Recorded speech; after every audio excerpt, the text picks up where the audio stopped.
오늘의 주요 뉴스입니다. 앞으로는 의료인이 금고 이상의 형을 선고받으면 죄목과 상관없이 면허가 취소됩니다.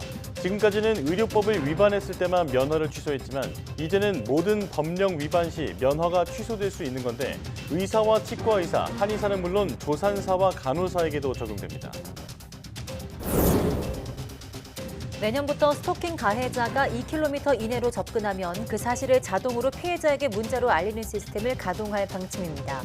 이 같은 시스템은 가해자에게 위치 추적 전자장치를 부착하는 스토킹 처벌법 개정안 시행일인 내년 1월 12일부터 시행할 계획입니다. 몸에 들어가면 흐물흐물해져 혈관 손상이나 염증 반응을 줄일 수 있는 주사 바늘이 개발되었습니다.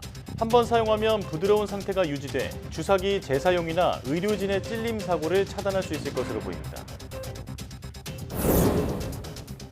폐수에 들어있는 금이나 구리 등 귀금속을 독성 화학물질 없이 회수할 수 있는 섬유가 개발됐습니다. 물속에 녹아있는 유용한 금속 이온을 흡착하고 결정으로 자라도록 해서 회수하는 방식인데 구리 폐수에 적용한 결과 우수한 성능이 확인됐습니다. 스페이스X가 화성에 사람을 보내기 위해 개발한 대형 우주선 스타쉽이 두 번째 시험 비행에도 실패했습니다. 스타쉽은 하단 발사체를 분리하는 데는 성공했지만 궤도 진입을 시도하는 중 발사 8분 만에 통신이 끊겼습니다.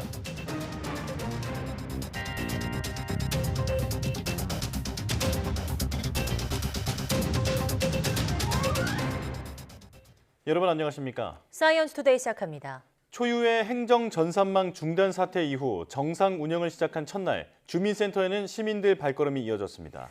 다행히 마비됐던 전산망에 복구돼 그동안 못한 업무 처리가 이루어졌지만 시민들의 비판도 잇따랐습니다. 윤웅성 기자입니다.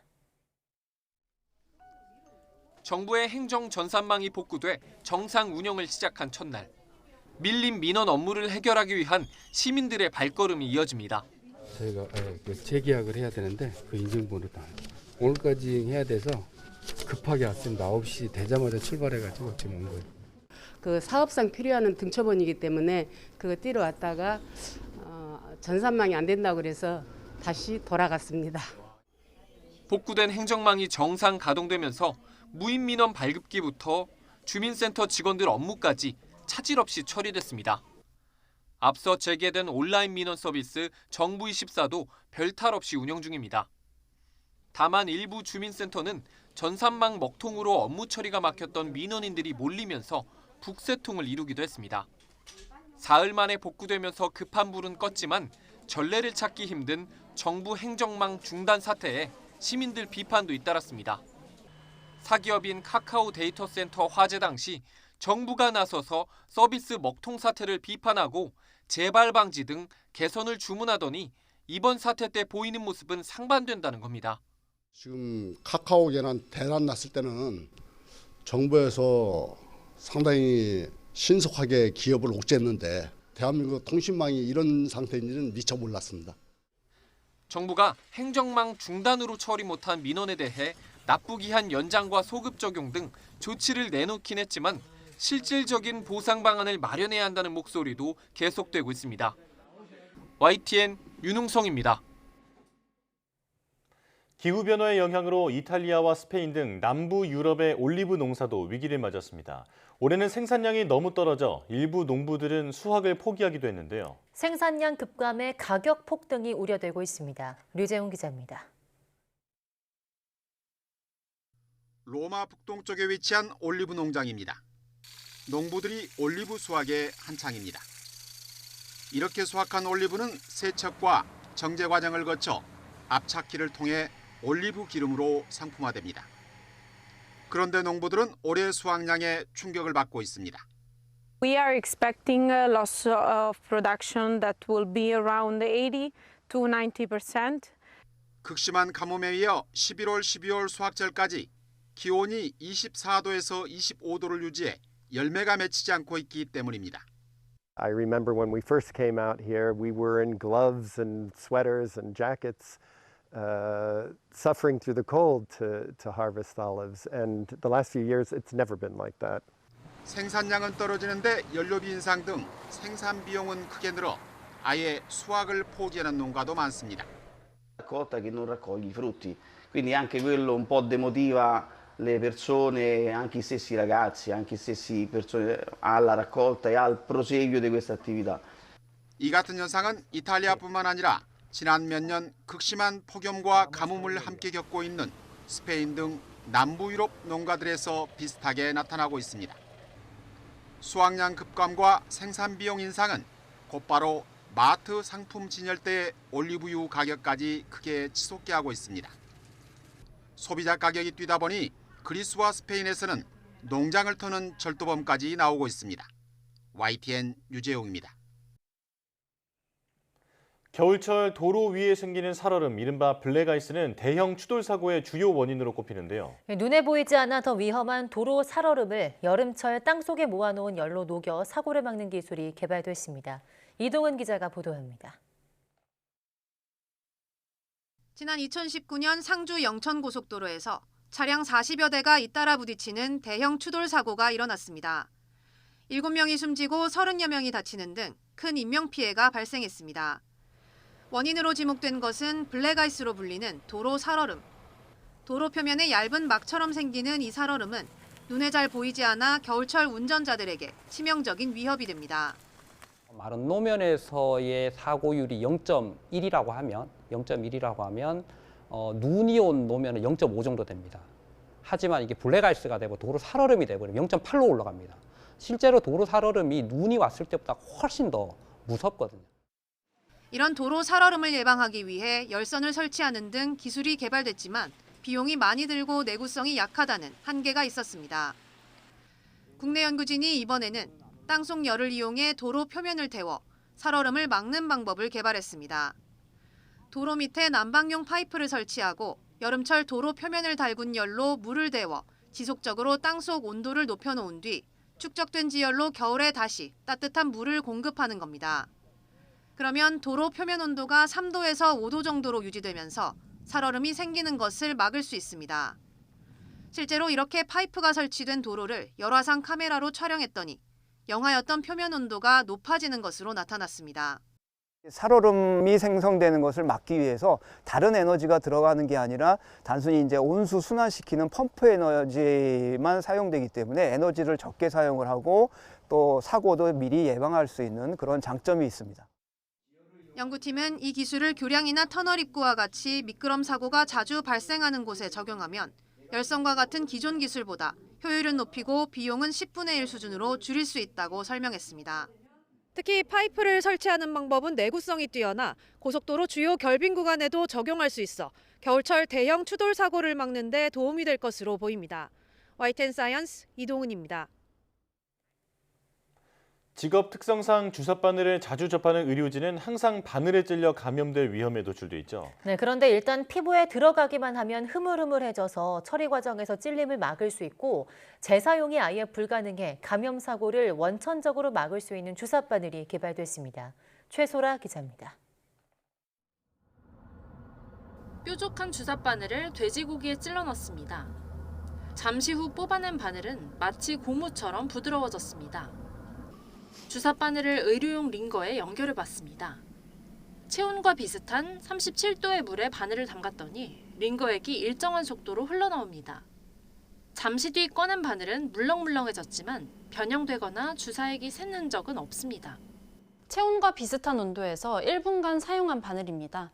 상온에 꺼낸 지 1시간이 넘게 지났는데도 여전히 흐물흐물해서 이렇게 찔림 위험이 전혀 없습니다.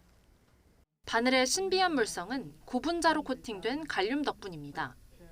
실온에서 딱딱한 고체인 대부분 금속과 달리 29.8도만 넘어도 액체가 돼버려 물렁물렁해지는 겁니다. So what happens in supercooling is that gallium becomes microdroplets and it's hard to be frozen again. About negative 5 degrees Celsius, that's where the used needle will be solidified again. 쥐의 혈관에 직접 주사하는 실험에서는 기존 바늘보다 갈륨 바늘을 사용할 때 혈관 손상이 더 적었고 염증 반응도 더 드물게 나타났습니다. 비윤리적인 주사기 재사용이라던가 아니면은 의료진의 찔림 사고 등을 미연에 방지할 수가 있겠습니다. 연구진은 갈륨 바늘이 현재 상용화된 찔림 방지용 바늘보다 가격이 20% 비싸지만 바늘에서 갈륨을 회수하는 기술을 개발 중이라며 비용을 낮출 수 있다고 설명했습니다. YTN 사이언스 최소라입니다. 표면에 비싼 금속이 마치 과일처럼 열리는 섬유 소재가 개발됐습니다. 폐수 속에 들어있는 고가의 금속을 친환경적으로 회수할 수 있는 신기술입니다. 김진도 기자입니다.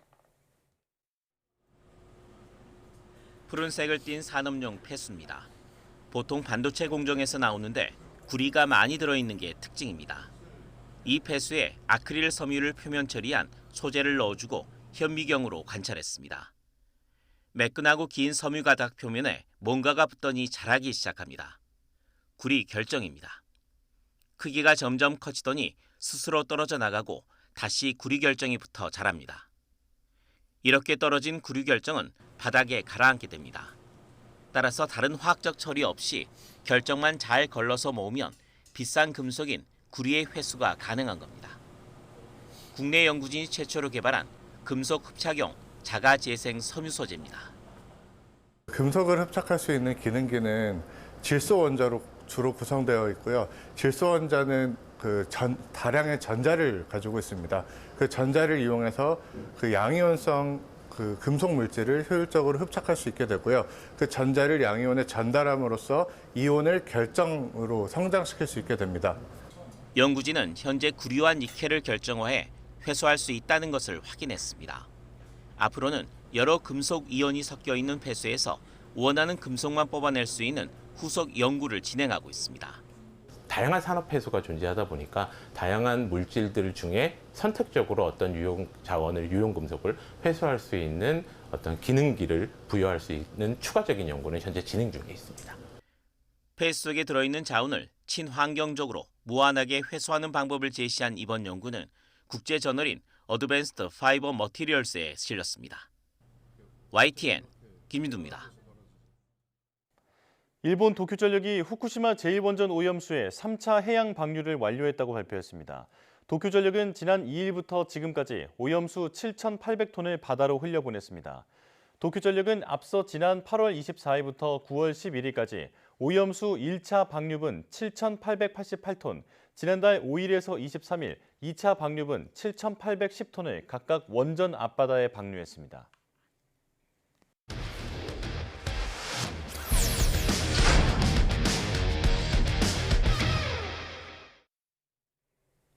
과학기자와 함께 전 세계 도시 속에 숨겨진 과학 문화유산을 알아보는 코너입니다. 과학도시 최소라 기자와 함께합니다. 어서 오세요. 안녕하세요. 네, 오늘은 어떤 도시로 떠나볼까요? 네, 오늘의 과학도시는 중동의 덥고 건조한 지역에 있는 곳인데요. 자원이 전혀 나지 않는 척박한 환경임에도 불구하고 성공적인 기술 창업이 이어지고 있는 곳입니다. 준비된 영상 보시고 어디인지 감 잡아보시겠습니다.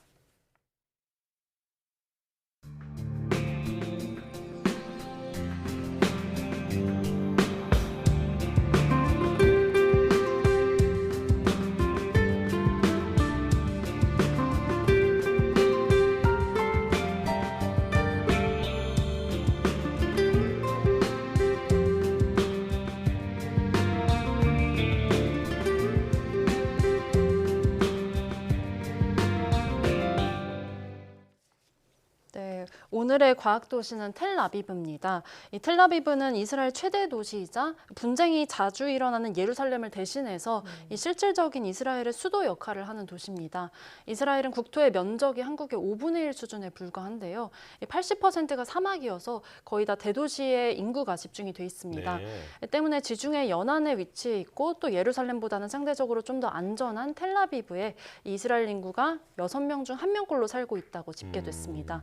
하지만 최근에는 이 전쟁 때문에 텔아비브에도 로켓이 떨어지고 폭발이 일어난다는 소식이 전해지고 있듯이 마냥 안전한 곳만은 아닙니다. 네, 사실 이스라엘은 요즘에 전쟁 소식밖에 접하지 못했는데 오늘은 과학에 주목해 보는 건데요. 자, 이렇게 척박한 환경의 도시가 과학 도시로 선정된 이유는 뭘까요? 네, 이렇게 녹록지 않은 환경에서도 이스라엘이 이 전 세계 과학계와 산업계에 미치는 영향력이 어마어마하거든요. 그 중심에 텔아비브가 있다고 보고 오늘의 과학도시로 텔아비브를 선정했습니다. 네. 먼저 이스라엘이 과학계와 산업계에 어떤 성과를 내고 있는지 짚어보고 넘어갈 텐데요. 예. 이스라엘은 앞서 말씀드린 것처럼 정말 좁은 국토에도 불구하고 이 아마존과 페이스북 등 세계 100대 IT 기업의 75%가 여기 연구개발 센터를 두고 있습니다. 또 매년 1000여 개에 육박하는 창업이 이뤄지고 있고요. 또 누적 스타트업 수는 9천여 개입니다. 예. 1인당 이 스타트업 창업 수가 세계 1위인 스타트업의 요람으로도 불립니다. 특히 이런 아이디어만이 아닌 탄탄한 연구 개발을 사업화하는 데 이 독보적으로 강한 나라라는 평가를 받고 있습니다. 네. 이 스타트업이 생존율이 굉장히 높고 또 글로벌 진출 비율도 높다는 평가를 받습니다. 미국 나스닥에 상장된 기업 수가 90여 개인데 이거는 미국과 중국에 이어서 세계 3위 수준입니다. 텔아비브 해안을 따라서는 실리콘 와디라는 첨단 기술 클러스터가 형성이 돼 있는데요. 여기가 이 미국 실리콘밸리에 못지않은 명성을 가지고 있기도 합니다. 그렇군요. 네, 방금 미 나스닥에 상장된 기업 수가 미국과 중국에 이어 3위라고 하셨는데요. 이게 보면 국토 면적이나 좀 인구수에 비해서 굉장히 뛰어난 성과다 이렇게 볼 수 있을 것 같은데 이렇게 될 수 있었던 비결도 있을까요? 네, 먼저 창업을 장려하는 환경이 아주 잘 이루어져 있다 이런 분석이 나오는데요. 현재 이 텔아비브 도심의 한가운데 자리한 이 시프리아라는 창업 유선 센터의 모습을 보여드릴 건데요. 이 센터에서 이 창업된 스타트업의 모습도 함께 나오고 있습니다. 예. 이 신체 부위에 이 휴대용 현미경을 대고 스마트폰 카메라로 찍으면은 이 징후를 포착해서 암을 바로 판별해주는 기술을 상용화한 스타트업입니다. 네. 이 스타트업 창업을 지원한 곳이 이 시프리아라는 이 창업 육성 센터인데 이곳은 텔아비브시의 이 재정 지원으로 운영이 됩니다. 이 임대료가 비싼 텔아비브에서 매우 저렴한 비용으로 사무실을 제공해주고 있고요. 또 다른 스타트업들과 교류할 수 있는 환경도 조성해줄 뿐 아니라 이 스타트업의 투자를 알선해주는 등 이 스타트업 창업 초기에 필요한 서비스를 무료로 제공하고 있습니다. 이런 시프리아 센터의 지원을 받은 스타트업이 무려 70% 정도가 사업에 성공적으로 안착한 것으로 나타났습니다. 이 같은 창업 육성 센터가 이 텔아비브시에만 50여 곳이 넘고요. 이스라엘 전역으로 보면은 이 전체 5천여 곳이 넘는다고 알려졌습니다. 5천 곳이라면 국토 면적을 떠나서 보더라도 더 큰 나라라 하더라도 굉장히 많은 숫자일 것 같은데 이렇게 창업을 장려하는 환경은 언제부터 시작된 건가요? 네, 이 같은 창업 지원 분야가 1990년대부터 본격화됐다고 볼 수 있겠습니다. 이스라엘은 1990년대에 경제 성장 동력이 명확하지 않았고 실업률도 굉장히 높은 상태였거든요. 이 내전 국가들 사이에서 위치해 있었고 또 주변의 중동 국가들과 달리 석유도 나지 않는 상태여서 이 해외 투자도 거의 없다시피 하던 시절이었습니다. 네. 이런 상황 속에서 1993년에 이스라엘 정부가 일자리를 창출하고 또 경제를 발전시키기 위해서 요즈마 펀드를 설립했습니다. 이 지금 화면으로 나오는 모습이 이제 요즈마 펀드 설립자 이갈 엘리 회장이 나오고 있는데요. 이 요즈마 펀드는 정부와 민간이 4대 6으로 1억 달러를 출자하고 그리고 이후에는 해외 자금까지 유치해서 2억 달러 조금 넘는 규모로 운영을 시작하게 됐습니다. 이 스타트업을 나스닥에 상장시키거나 또 글로벌 기업에 이 스타트업을 거액에 매각하는 방식으로 이 운영을 해왔는데 설립 10년이 지나고 무려 40억 달러 규모로 거의 20배 정도 가까이 성장을 했습니다. 예. 이러한 성공으로 이제 오늘날 전 세계 벤처 펀드의 35%가 이스라엘로 유입되고 있고요. 이 이스라엘의 해외 투자를 유치하는 데 크게 기여했다는 평가를 받고 있습니다. 네, 이처럼 어마어마한 투자가 굉장히 도움은 됐겠지만 이런 엄청난 자금만으로는 스타트업이 성공하는 건 아닐 텐데요. 이스라엘 스타트업의 성공률이 높은 이유가 또 있을까요?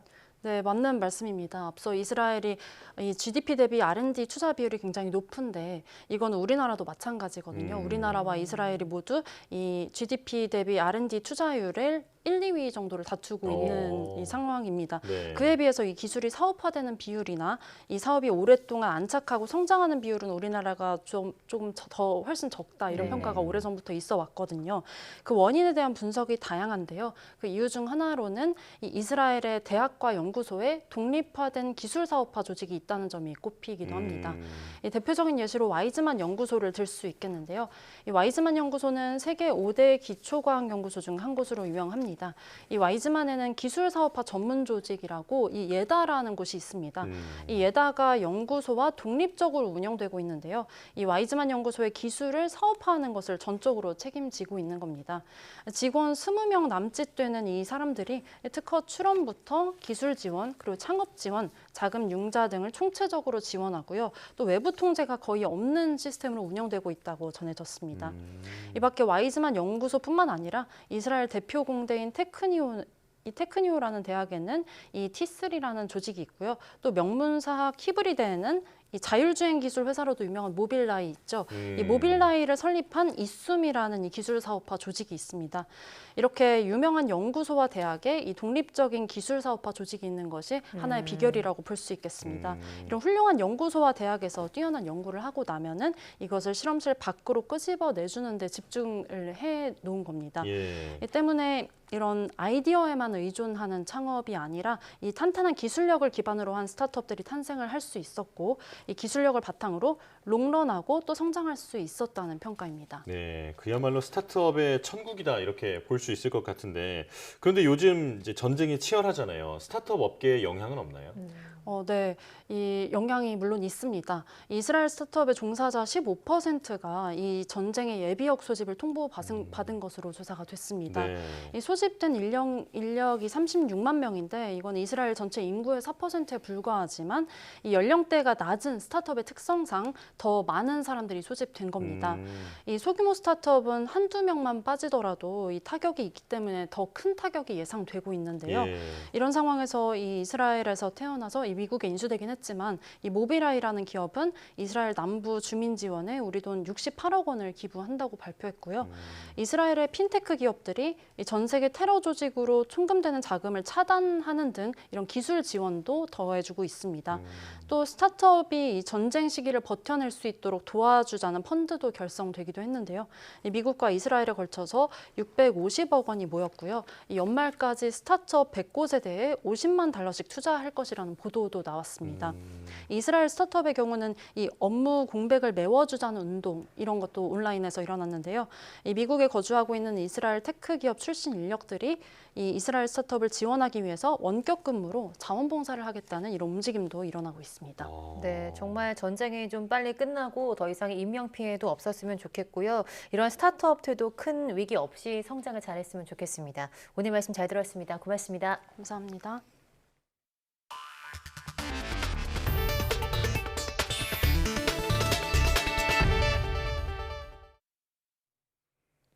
우주기업 스페이스X의 우주선 스타쉽의 두 번째 지구궤도 시험 비행도 실패했습니다.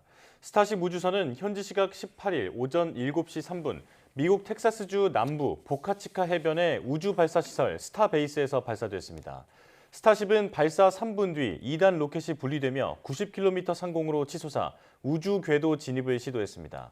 하지만 우주선 부스터가 발사 8분 만에 통신이 끊겼습니다. 스페이스X 측은 두 번째 단계의 데이터를 잃어버렸다며 부스터와 통신이 끊긴 것 같다고 말했습니다.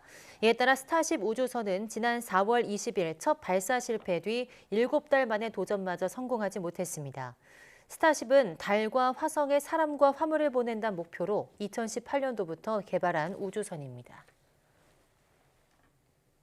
세계를 휩쓴 생성형 인공지능 열풍이 내년에는 더 거세게 몰아칠 것으로 보입니다. 네, 이제는 선택이 아닌 필수가 된 AI 서비스 시장을 공략하기 위해 국내 기업들도 앞다퉈 자체 개발한 생성형 인공지능을 선보이고 있습니다.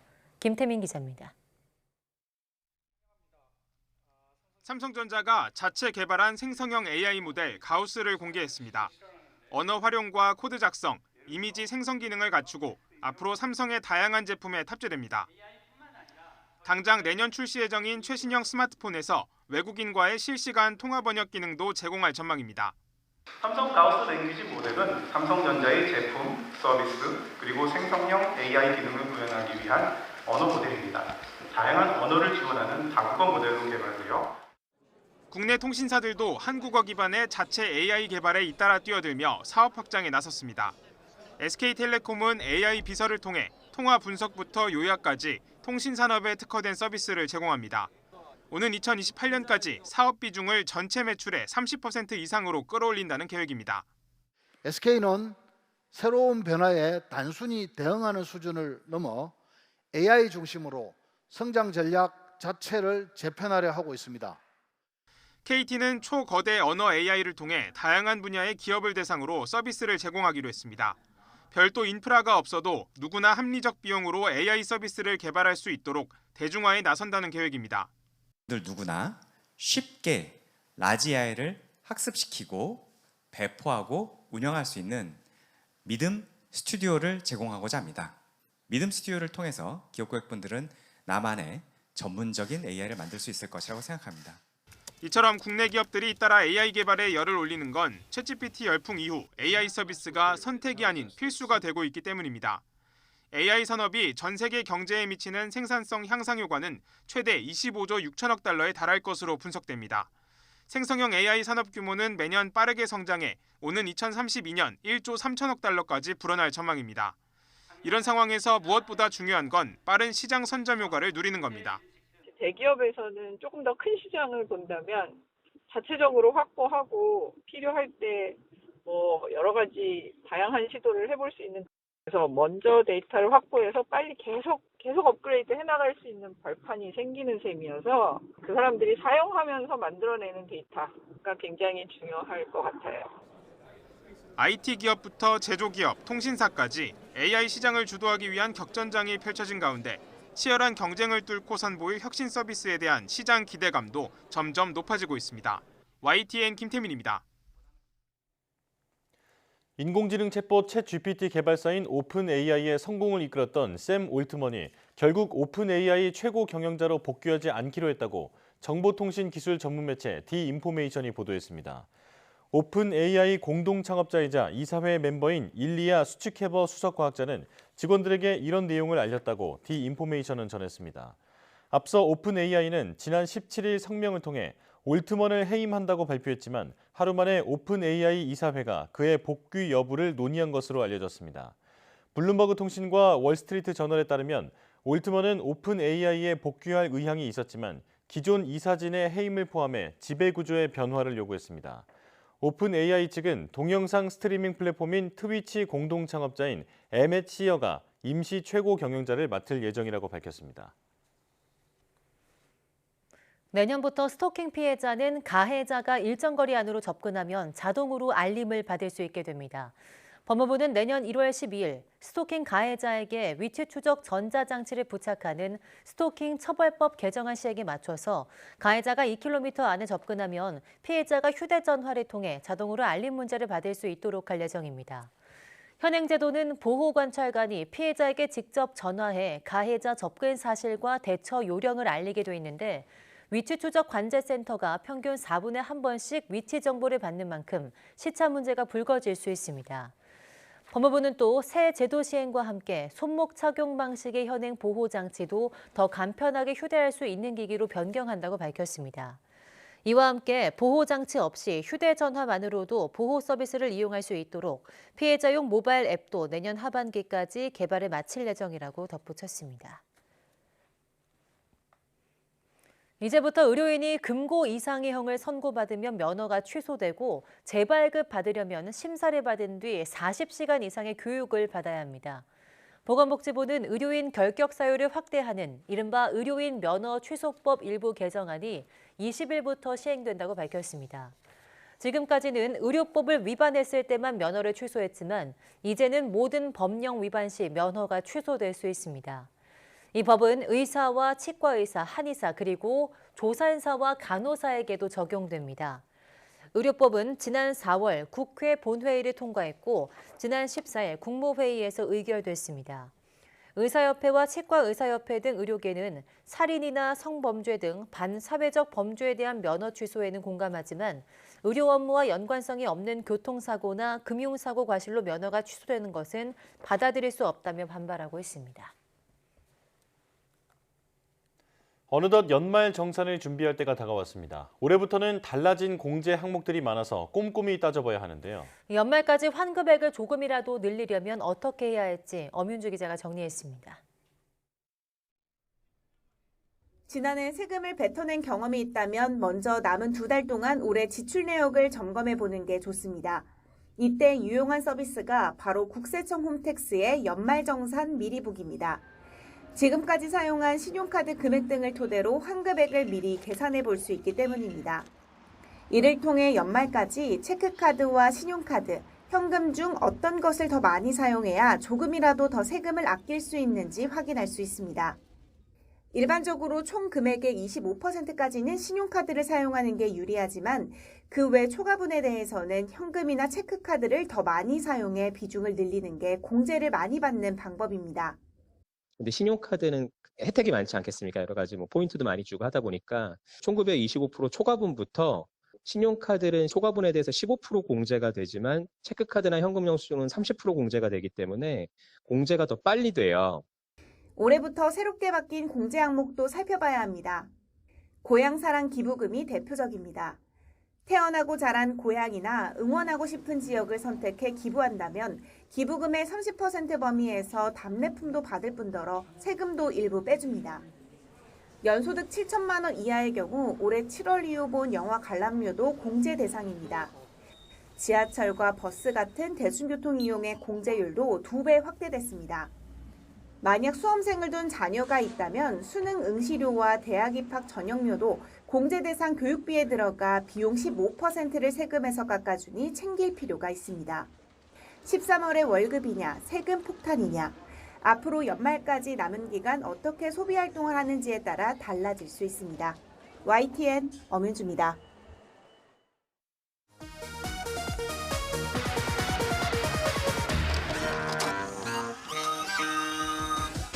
집에서 안 쓰는 거 있잖아요. 그냥 집에 처박혀 있는 거, 무거운 거 그런 거 다 그냥 처리해갖고. 워낙 안 되니까 이제 몸으로 때워서 그걸 막아보자는 거죠.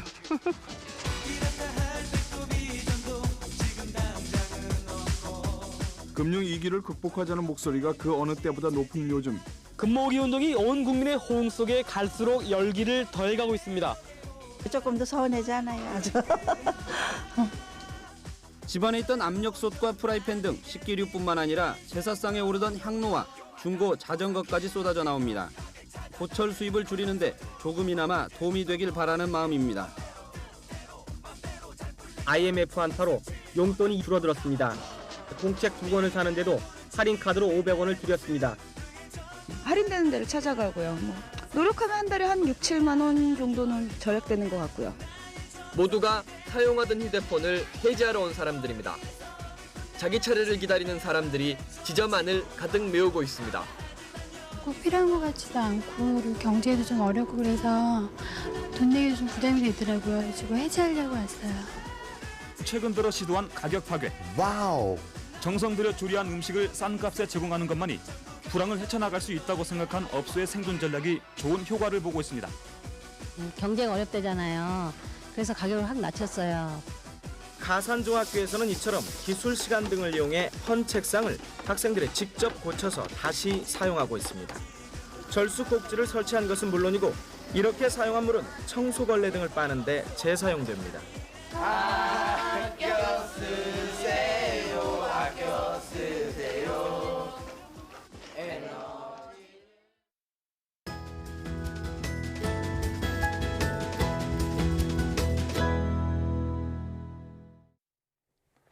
뇌수막염은 성인에게도 위험하지만 특히 영유아에게 치명적인 질병인데요.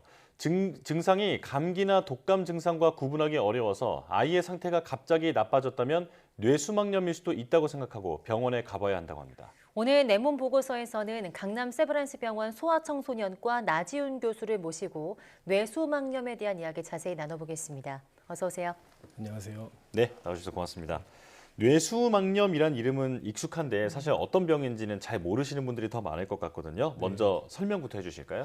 네, 뇌수막염은 중추신경계 감염 질환의 대표적인 질환입니다. 네. 뇌를 보호하기 위해서 뇌를 둘러싸고 있는 막을 뇌수막이라고 하는데 이 뇌수막의 감염으로 인해서 염증이 생긴 질환을 뇌수막염이라고 합니다. 그런데 이 뇌수막의 감염이 뇌로 번져서 뇌까지 감염성 염증이 생길 수 있게 되는데 이런 경우를 뇌염이라고 합니다. 네, 그렇다면 뇌수막염과 뇌염이 같이 오는 경우도 있을 수 있겠죠. 네. 이런 경우는 뇌수막 뇌염이라고 할 수 있겠는데 그 맨 앞에 뇌를 생략하고 수막뇌염이라고 합니다. 네, 뇌수막뇌염은 1세 미만의 그 영양에서는 상당히 많고요. 이 뇌수막염은 감염의 종류에 따라서 세균성, 바이러스성 등으로 나뉠 수가 있습니다. 네, 그럼 그 세균성, 바이러스성으로 나뉜다고 하셨는데 이게 어떤 차이가 있는 걸까요? 네, 감염을 일으킬 원인에 따라서 세균성, 바이러스성, 또 진균성 이렇게 나눌 수가 있는데요. 뇌수막염을 진단할 때 뇌척수액 검사라는 것을 하게 되는데 이 뇌척수액 분석을 통해서 염증의 원인을 알아낼 수가 있습니다.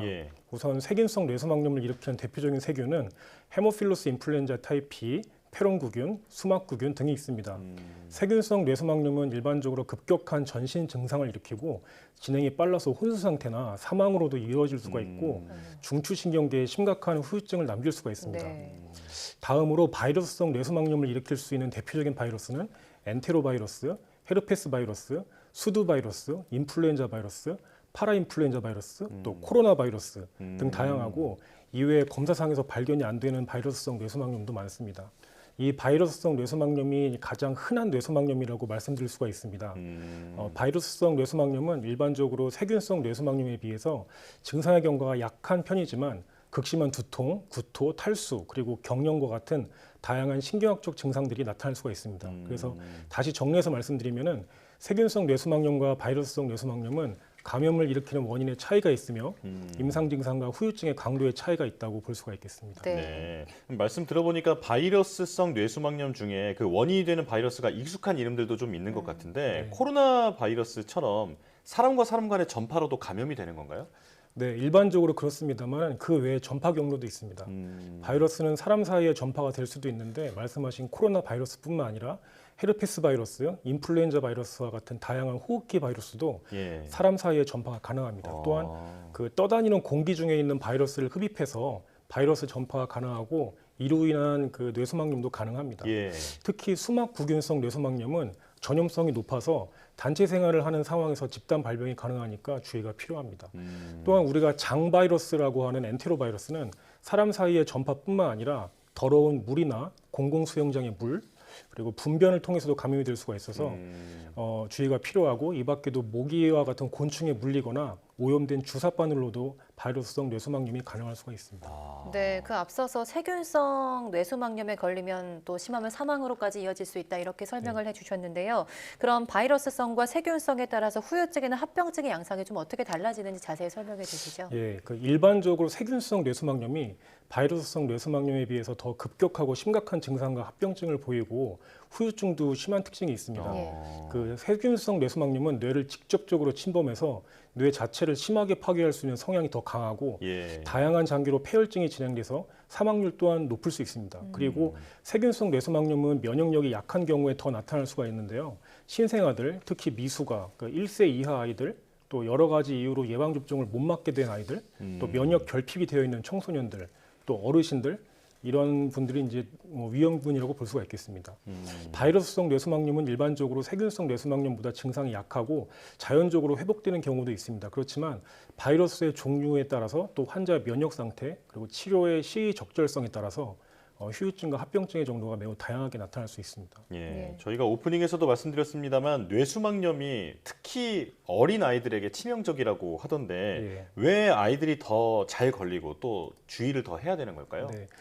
신생아나 1세 미만의 영유아의 경우에는 면역력이 약하기 때문에 세균성 뇌수막염이 비교적 흔히 나타날 수가 있습니다. 특히 3개월 미만의 영유아의 경우에는 그 뇌를 보호하는 장치인 혈액-뇌 장벽과 뇌수막 면역 장벽의 미숙한 형성으로 인해서 혈액 감염이 뇌로 쉽게 감염으로 잘 번질 수가 있게 되고 그래서 이 시기에 세균성 뇌수막염은 뇌염으로 쉽게 번지게 돼서 뇌 파괴와 급격한 전신적인 합병증이 동반될 수 있기 때문에 치명적인 결과가 초래될 수가 있습니다. 또한 바이러스 뇌수막염 중에서 헤르페스 바이러스는 적절히 치료되지 않으면 그 청각장애와 뇌전증과 같은 후유증가 생길 수가 있습니다. 이러한 이유로 어린아이에서 뇌수막염이 각별히 주의해야 된다고 볼 수가 있겠습니다. 네, 부모님들 걱정이 굉장히 많으실 것 같은데 이 뇌수막염이 또 독감과 감기 이게 증상이 굉장히 비슷하다고 하던데요. 병원에 가기 전에 독감, 감기, 그리고 뇌수막염을 좀 구분할 수 있는 방법이 있을까요? 네, 뇌수막염을 의심할 수 있는 증상은 일단 영유아의 경우와 학동기 아이들로 나누어서 설명을 드리겠는데요. 근데 영유아의 경우에는 고열과 함께 식욕이 좀 떨어지고 많이 보치는 증상과 컨디션이 급격하게 처지고 자려고 하는 증상이 나타날 수가 있습니다. 예. 이와 함께 전신적인 발진이 동반될 수도 있는데 근데 이러한 증상들은 비특이적인 증상이기 때문에 일반 감염증과 그 뇌수막염을 딱 잘라서 구분하기가 영유아기 때는 어렵습니다. 그래서 아기가 열이 잘 떨어지지 않고 컨디션이 처진다면은 뇌수막염의 가능성을 항상 염두에 두고 병원에 내원해야 된다는 것을 강조드립니다. 네. 그리고 초등학생 이상의 아이들은 열과 심한 두통을 호소하는 것이 전형적인 증상이며 구역구토를 동반할 수가 있습니다. 두통과 구역, 구토, 그다음에 목 부위의 강직이라는 그런 전형적인 증상이 있기 때문에 학동기 아이들은 상대적으로 뇌수막염을 의심할 수 있는 증상을 발견하기가 쉬운 편입니다. 심한 경우에는 한쪽 팔다리의 마비 증상이나 경련 그리고 의식 저하와 같은 신경학적인 증상이 동반될 수도 있는데 이와 같은 경우에는 감염이 뇌를 직접 침범한 상황을 의심해야 됩니다. 아, 네. 이게 아기가 열이 잘 떨어지지 않고 컨디션이 급격하게 처진다면 혹시 모르니까 꼭 네. 병원에 가봐야 한다. 이 부분을 명심해야겠습니다. 네. 자, 그렇다면 병원에 가면 뇌수막염은 어떻게 치료를 할 수 있을까요? 네, 뇌수막염의 치료는 뇌수막의 염증을 제거하고 원인이 되는 바이러스나 세균을 공략하는 방법이 주된 치료가 됩니다. 이뿐만 아니라 뇌수막염에 동반된 합병증들이 있다면 이들을 치료하는 다양한 전략들이 있는데요. 예. 고용량 스테로이드, 면역 증강 주사, 뇌압 정상화 치료 등과 함께 고용량 항바이러스제, 고용량 항생제를 투여하고 동반된 경련에 대한 치료나 전해질 교정 등은 물론이고 다른 주요 장기들의 합병증도 같이 치료합니다. 야. 치료 기간은 뇌수막염의 원인에 따라 좀 다양하지만 보통 2주 정도 치료가 진행된다고 볼 수가 있겠습니다. 네, 제일 중요한 부분인데 그럼 예방법은 있을까요? 네, 우선 특별한 금기 사항이 없는 한 예방 접종을 충실히 진행하는 것이 중요합니다. 또한 더러운 물이나 분변에 노출되지 않도록 하고 손과 몸을 깨끗하게 씻어서 개인 위생에 철저히 신경 쓰는 것이 매우 중요합니다. 여름에는 단체 수영장의 이용을 조심하는 것이 좋겠습니다. 그리고 개인의 면역력을 향상시키기 위해 평소 규칙적인 생활 습관과 질 좋은 음식, 충분한 수분 섭취, 충분한 수면, 그리고 적절한 운동이 중요합니다. 네, 코로나가 아니더라도 개인 위생은 언제나 신경 써야 하는 것 그렇죠. 같습니다. 자, 그리고 백신 접종의 중요성을 강조를 해주셨는데 지금 이 뇌수막염의 백신 접종은 종류가 좀 다양하다면서요? 네. 어떤 게 있을까요? 네, 일단 뇌수막염 백신 접종에 대해서 말씀드리기 앞서서 뇌수막염의 모든 감염성 원인들을 다 예방할 수 있는 그런 백신들이 다 준비된 건 아니라는 점을 말씀드립니다. 아, 네. 일단 뇌수막염과 관련된 백신은 일반적으로 국가 필수 예방 접종에 포함되어 있는 헤모필러스 인플루엔자 타입 B형 백신을 이야기하는데 이 백신은 생후 2개월 이상부터 2개월 간격으로 3회 기초 접종을 하고 생후 12개월부터 15개월 사이에 추가 접종을 해서 총 4번을 접종하게 됩니다. 근데 이 백신은 헤모필러스 인플루엔자 타입 B형으로 인한 세균성 뇌수막염만 예방할 수가 있습니다. 이 외에도 국가 필수 예방 접종에 포함된 백신들 중에서 결핵, 홍역, 수두, 일본내염, 폐렴구균, 인플루엔자와 같은 예방 접종도 이 관련 감염증을 예방함으로써 뇌수막염을 같이 예방할 수 있다고 볼 수가 있겠습니다. 근데 다른 뇌수막염 관련 백신으로 수막구균 백신이 있는데요. 근데 이건 수막구균 백신은 국가 필수 예방 접종에 포함되어 있지는 않습니다. 그래서 이 수막구균 감염 위험이 높은 대상자들한테 선택적으로 접종이 권고되기 때문에 의사와 상의한 후에 접종 여부를 결정하는 것이 좋겠습니다. 네, 그래도 이런 백신이 있는 만큼 좀 적극적으로 접종을 받는 것이 굉장히 중요할 텐데요. 네. 뇌수막염 이야기는 여기까지 나눠보고 교수님께서 마지막으로 최근에 소아청소년과 이슈에 대해서 하고 싶으신 말씀이 있으시다고요? 아, 네. 소아청소년과학은 한 인간이 태어날 때부터 성인이 될 때까지 아이의 정상 발달을 저해하는 모든 질환에 대해서 치료하고 관리해서 한 인간을 정상적인 성인으로 키워내는 것을 목표로 하는 의학의 가장 중요한 분야입니다. 과거 100년 동안 급격히 상승된 인류의 높은 생존율은 소아청소년과학의 발전 때문이라고 해도 과언이 아닙니다. 최근 여러 가지 이유들로 우리나라의 소아청소년과학의 가치가 평가절하되고 소아청소년과학에 몸담은 의료진들의 박탈감이 심화되어 피로함이 있습니다만 소아청소년과 의사들의 아픈 아이들을 향한 포기하지 않는 끈기와 자부심과 함께 적절한 제도 변화와 사회적인 관심의 회복을 통해서 상황이 곧 회복될 것을 믿어 의심치 않습니다.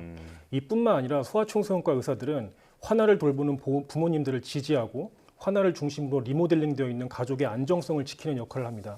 저희들의 손길을 통해서 질병에서 벗어나게 된 아이들이 커서 마음껏 꿈을 펼치고 사회에 기여하는 모습을 볼 때 소아청소년과 의사로서 무한한 자부심을 느낍니다. 이는 비록 저뿐만 아니라 우리나라의 모든 소아청소년과 의사들의 생각과 의지라는 점을 이 자리를 통해서 말씀드리고 싶습니다. 예. 사실 저출산 문제를 다룰 때마다 아이를 낳아서 기를 수 있는 환경이 중요하다는 얘기를 많이 하는데 이 아이가 아플 때 제때 치료받을 수 있는 의료 인프라도 그중에 핵심이라고 할 수 있겠습니다. 자, 보완할 점이 분명히 있어 보입니다. 자, 뇌수막염에 대한 얘기를 나눠봤는데요. 여기까지 듣겠습니다. 강남 세브란스병원 소아청소년과 나지훈 교수와 함께했습니다. 고맙습니다. 감사합니다.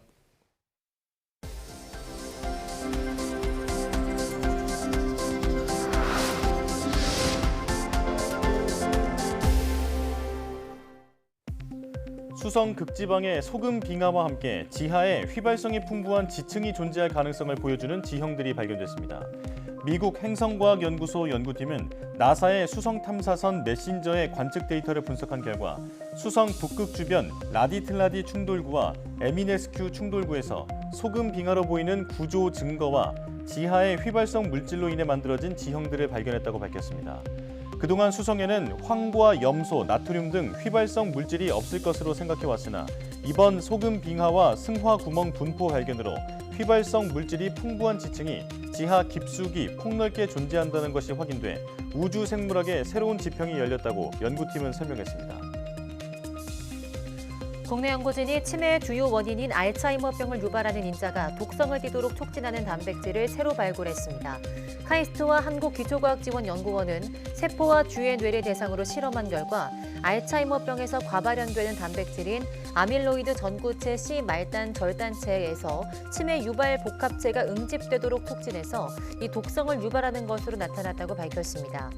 연구팀은 아밀로이드 전구체 C 말단 절단체가 기존에 발견되지 않은 새로운 독성 촉진제라며 치매 신약을 개발하는 데 새로운 표적이 될 수 있다고 설명했습니다. 순수 우리 기술로 개발한 연구로용 핵연료가 수출을 위한 최종 성능 검증 단계에 들어갔습니다. 한국원자력연구원은 벨기에 원자력연구소와 국제공동연구로 수행 중인 고밀도 전홍축 우라늄 실리사이드 판형 핵연료 성능 검증 2단계를 시작했다고 밝혔습니다. 1단계 검증에서는 우라늄 70% 이상을 연소하는 극한 조건에서도 방사성 물질 누출이 없는 등 안정성이 뛰어나다는 것을 입증했으며 2단계에서는 평판형 핵연료판을 곡면형으로 가공해 실제로 고성능 연구로인 BR2에서 잘 연소하는지 실험하게 됩니다. 이번 2단계 검증까지 완료하면 사상 최초로 국산 연구로 핵연료의 수출이 가능해지며 실제 수출이 이뤄지면 연간 300억 원 이상의 경제적 효과가 전망됩니다. 국내 연구진이 하수나 폐수 속 신종 미량 물질을 인공지능으로 쉽고 빠르게 예측하는 기술을 개발했습니다. 키스트 홍석원 단장과 손문 박사팀은 의약화합물과 카페인 등 29종의 미량 물질의 정보를 분류한 뒤 기계학습 기술인 랜덤 포레스트를 통해 새 미량 물질이 어떤 군집에 속하는지 분류하고 특성과 농도가 어떻게 변할지 예측할 수 있는 기술을 개발했다고 밝혔습니다. 연구팀은 개발한 기술을 통해 13종의 신종 미량 물질을 분석한 결과 기존 AI 모델의 예측 정확도인 0.4보다 높은 0.75의 정확도를 보였다면서 신종 미량 물질과 관련된 규제 정책을 결정하는 데 도움이 될 것이라고 설명했습니다.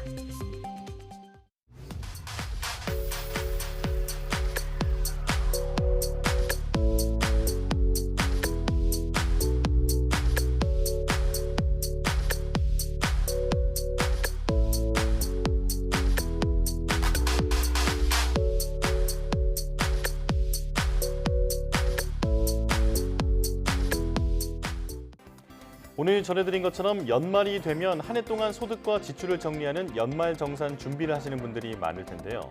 홈택스의 연말정산 미리보기 서비스를 이용해 보시면 환급액 또는 납부해야 할 세액, 그리고 남은 6주 어떻게 소비를 해야 할지도 확인할 수 있다고 합니다.